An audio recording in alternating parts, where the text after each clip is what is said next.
Detroit is one of Delta's largest hubs. We do have a lot of connections. If you don't have a connection and someone's trying to get by, just please go on and let them get through. Sir, he said we could get by if we would like to. We appreciate it. Thank you. Do you have a connection you need to make? We do, actually. It's a lot of people that would like to get by. Maybe he sees you bullying everyone. You could just let us get by, sir. This is weird. We said, excuse me. Everyone's saying, excuse me, and you just won't move out the aisle. What's up with that? This older woman says she needs to get by, and it's like you're just saying no. It's just, ma'am, he said you have to wait your turn. But the guy on the speaker said, can you please move out the way if you can? Actually, I do. No, I don't, but I have a connecting flight I'm trying to make. So can I get by?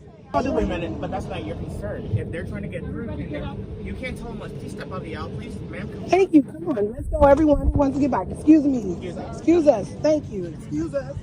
Let's go, everybody. Excuse us. Thank you. Now the Karens are obstructing people from just getting on with their transportation day. It's just, why are you doing this? On what planet do you have a beef with someone trying to make a connecting flight? That's exactly what this male Karen was doing. TikTok video showing a man standing in the middle of an aisle on a plane, blocking passengers on the back half of a Delta flight from deboarding before the front half is drawing attention online. This is, you're going to just weigh in 10 toes down with it. I don't understand this, Jordan, but and it may seem silly, and I'll let you weigh in. I think this should be hit this male Karen with a kidnapping charge, holding people against their will. We got to go, Jordan, please just hear me out. We got to go hard on them now. They're doing too much and interfering with everything. Breathing, walking, getting a connecting flight. Hit this Karen hard with, and matter of fact, since there's something about airports and I'm sensing, yeah, FBI, Justice Department, I want federal charges here. Federal kidnapping charges. You were holding people, you wouldn't let them go. Hit this person hard. Tell me I'm wrong, which I think you're going to, but what do you think should be done then? I think deboarding, deplaning is one of the most chaotic parts of flying, worse than boarding.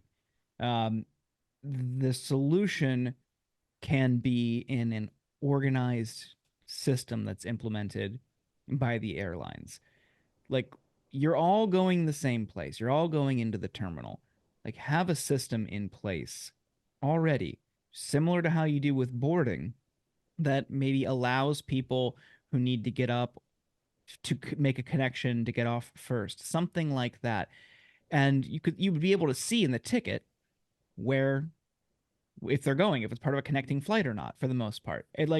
There needs to be some sort of structure there, and I think we could find a solution in a better process versus a punitive measure.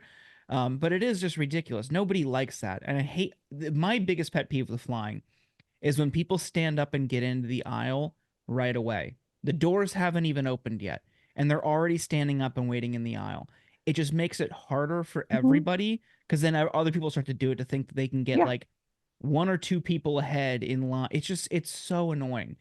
I wait until they're at my row or the row in front of me before I start to get up, because otherwise I'm just getting in other people's way who might be in an urgent situation and needing to make a connection. Do you not think that some of these people need to be studied?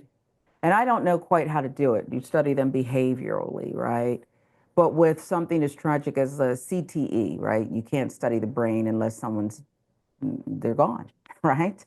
So we can't, But I do think if you have a relative, natural causes, let's say, who was full of Karenicity, male Karen, female, please donate to science so we can.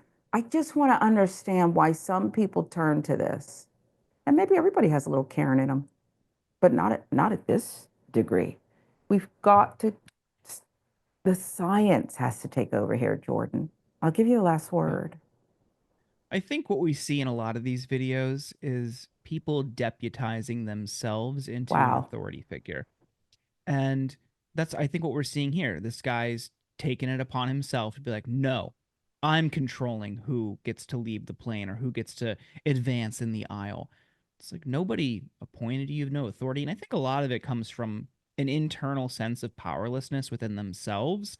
They don't have any ability or even a willingness to challenge systems or structures that are more powerful and controlling in their own lives. So they deputize themselves to be the enforcers of people on the street, strangers, people on public transportation, because it makes them feel good about themselves. It makes them, for even a brief, fleeting moment, feel powerful. And it's ultimately very ridiculous. That's why we talk about these things, because we're just shaming them. Like, there's no sense in doing that. All you're doing is inconveniencing somebody else, but they've got an internal struggle within them that they just can't rectify.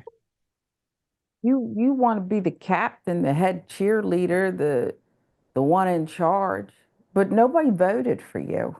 Okay? You declared yourself that. You deputized. That's an excellent way of putting it. I still want to study their brains. And I think there might somebody come up with a test, put this under your tongue, give us a little saliva, something, and let's test for, because perhaps if we can get to these people before they're too far gone, there's a remedy, medication, something. And I don't think medication's the answer to everything, Jordan. I don't. But in this case, we can't survive them much longer. Federal kidnapping charges. Somebody hear me.